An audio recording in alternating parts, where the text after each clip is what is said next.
Le thème de ce message, les deux natures du croyant sauvé. Il est évident que selon la parole de Dieu, que le croyant sauvé a en lui deux natures, l'une incapable de péché et l'autre incapable de sainteté. Nous devons savoir en tant qu'enfants de Dieu que le fait d'être sauvé est né de l'esprit de la grâce, que cela ne nous a pas enlevé notre vieille nature pécheresse. Plusieurs croyants s'imaginent que le véritable chrétien peut se débarrasser de sa vieille nature pécheresse et d'être de ce fait libéré en permanence de la présence du péché dans sa vie temporelle. Aucun passage biblique nous enseigne que le péché peut disparaître totalement de la vie du croyant sauvé. Et un seul passage suffit pour démolir cette fausse conception biblique.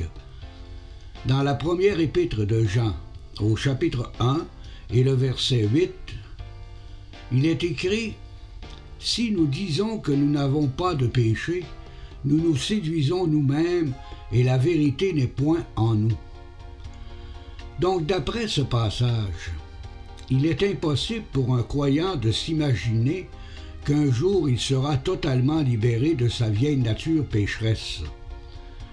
Une telle pensée n'a aucune vérité en elle, car tant et aussi longtemps que le croyant vit dans sa chair mortelle, il est toujours enclin à commettre des péchés.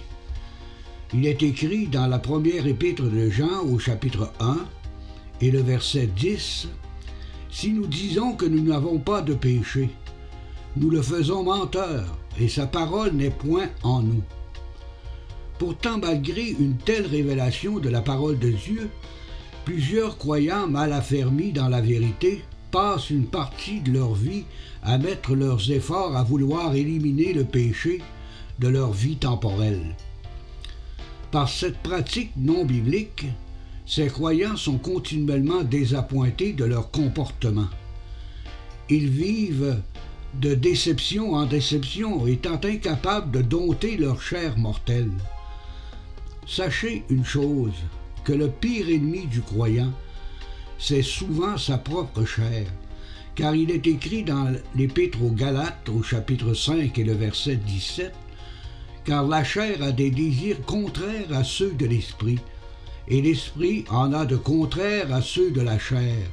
Ils sont opposés entre eux afin que vous ne fassiez point ce que vous voudriez. » C'est un fait incontestable. Les activités de la chair et du Saint-Esprit sont représentées par les Saintes Écritures comme étant en conflit incessant. Ce que l'apôtre Paul déclare dans Galates chapitre 5 verset 17 ne concerne pas le chrétien charnel comme plusieurs le croient et qui vit à la manière des païens, mais bel et bien le chrétien spirituel. Ce qui est malheureux, c'est de voir que plusieurs croyants vivent continuellement dans une conscience troublée par des pensées non scripturaires, ayant toujours à leur esprit qu'un chrétien ne doit pas commettre de péché, au risque de perdre son salut. C'est pour cette raison que plusieurs croyants vivent continuellement dans la culpabilité, dans le doute, et qu'ils sont confus, étant alarmés lorsqu'ils découvrent que la puissance du péché est toujours dominante dans leur vie quotidienne. De fait, il y a bien lieu d'être alarmé dans une telle situation, car le péché outrage la sainteté parfaite de notre Dieu Sauveur. De fait, le péché est tout à fait le contraire de notre Dieu trois fois saint. Le croyant, au lieu de douter sur son salut en laissant entrer dans sa conscience la culpabilité du péché, celui-ci doit réaliser au fond de son cœur, par le Saint-Esprit, que Dieu n'a pas appelé ses élus à vivre dans la culpabilité du péché, mais plutôt à vivre dans une pleine liberté par l'œuvre rédemptrice de son Fils bien-aimé, qui a payé au prix de son sang le rachat de ses brebis. Cependant, beaucoup de croyants mal affermis dans la vérité ont l'impression que la paix de l'Esprit de Christ est quelque chose d'impossible à atteindre et surtout à conserver dans leur vie quotidienne. Sachez une chose, que tant et aussi longtemps que le croyant s'acharne à vouloir éliminer totalement le péché de sa vie temporelle, et ce par ses propres efforts humains, celui-ci sera vaincu sans aucun doute par sa propre chair, qui est vendue au péché. L'apôtre Paul avait parfaitement compris par le Saint-Esprit la nature pécheresse qui l'habitait, en déclarant dans l'Épître aux Romains, au chapitre 7 et le verset 18, « Je sais qu'en moi, c'est-à-dire dans ma chair, n'habite rien de bon. » Plus le croyant regarde à lui-même, plus il s'éloigne de la liberté en Jésus-Christ, car la chair n'a aucun pouvoir de le rendre meilleur. De plus, cela est compréhensible, car la chair ne peut même pas se soumettre à la volonté de la révélation des Saintes Écritures. Notre Dieu a condamné la chair à la mort, et c'est pour cette raison qu'elle ne peut hériter de la gloire à venir. C'est un fait indiscutable, car même l'élu de Dieu doit mourir en raison de sa chair, qui lutte constamment contre l'Esprit éternel qui l'habite. Trop de croyants mettent leurs efforts à vouloir dompter leur chair, vendue au péché, et en agissant ainsi, ils s'attachent fortement à la loi du péché qui a le pouvoir de les condamner. Aucune personne ne peut être à la fois sous la loi du péché qui la condamne et être à la fois sous la loi de l'Esprit de vie qui conduit à la justification par le sang rédempteur de Jésus-Christ. Écoutez ce que déclare l'Épître aux Romains au chapitre 7 et les versets 20 à 22. Il est écrit « Et si je ne fais pas le bien que je veux, et je fais le mal que je ne veux pas, ce n'est pas moi qui le fais, c'est le péché qui habite en moi. » Et le verset 21 nous déclare « Je trouve donc en moi cette loi. Quand je veux faire le bien, le mal est attaché à moi. » De plus, le verset 22 ajoute « Car je prends plaisir à la loi de Dieu selon l'homme intérieur. » Nous voyons dans ces trois versets qu'il est impossible pour le croyant de vivre en liberté en Jésus-Christ si celui-ci s'attache uniquement à la loi du péché qui le condamne. Car aucun être vivant, qu'il soit sauvé ou pas, ne peut accomplir par lui-même la loi de l'Éternel Dieu. C'est pour cette raison que l'apôtre Paul lance un cri de désespoir vers son Dieu sauveur en disant, dans l'Épître aux Romains, au chapitre 7 et le verset 24, « Qui me délivrera de ce corps de mort? » Trop de croyants mettent leur confiance en eux-mêmes, en s'attachant uniquement à leur nature pécheresse, plutôt que de marcher selon l'esprit de la grâce qui les habite. Ce sont des croyants mal affermis dans la vérité, qui ont oublié que la délivrance de la puissance du péché s'accomplit uniquement à travers l'œuvre parfaite de notre Seigneur Jésus-Christ, et par le Consolateur, l'Esprit de vérité, qui confirme à l'esprit du croyant que tous ses péchés sont lavés par la propitiation du Fils de Dieu. Sachez que ce n'est pas la loi du péché qui doit dominer sur les élus de Dieu, mais uniquement le Saint-Esprit qui garde les brebis de Christ par la foi en la vérité de la parole sanctifiante. Le croyant sauvé doit comprendre au fond de son cœur que sous le régime de la grâce, le chrétien se trouve placé devant un idéal de vie qui peut lui sembler impossible d'atteindre plutôt. Car Dieu lui dit dans sa parole qu'il est un citoyen des cieux, en Philippiens chapitre 3 et le verset 20. En plus, sa parole dit à l'enfant de Dieu qu'il est membre du corps de Christ, en Éphésiens chapitre 5 et verset 30. Et Dieu révèle à son enfant d'adoption qu'il est de la famille et de la maison de Dieu, en Éphésiens chapitre 2 et le verset 19.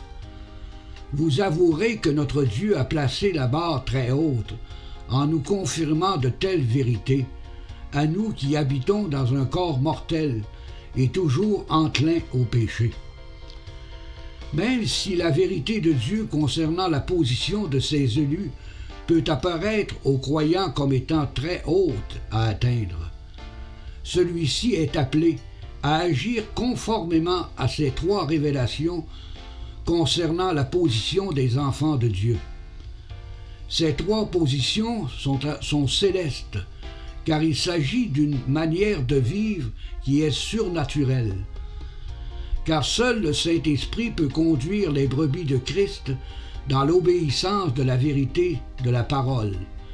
Et c'est ainsi que le croyant sauvé a la certitude de vivre maintenant et éternellement dans ces trois positions célestes.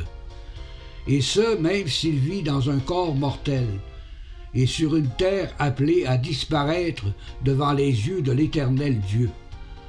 Tout ça est un mystère pour les incrédules qui n'ont pas reçu l'amour de la vérité pour être sauvés. Mais c'est une réalité pour tous ceux et celles qui sont conduits par l'Esprit de la grâce. C'est un fait incontestable. L'enfant de Dieu doit dépendre uniquement du Saint-Esprit, qui habite en lui par la grâce divine.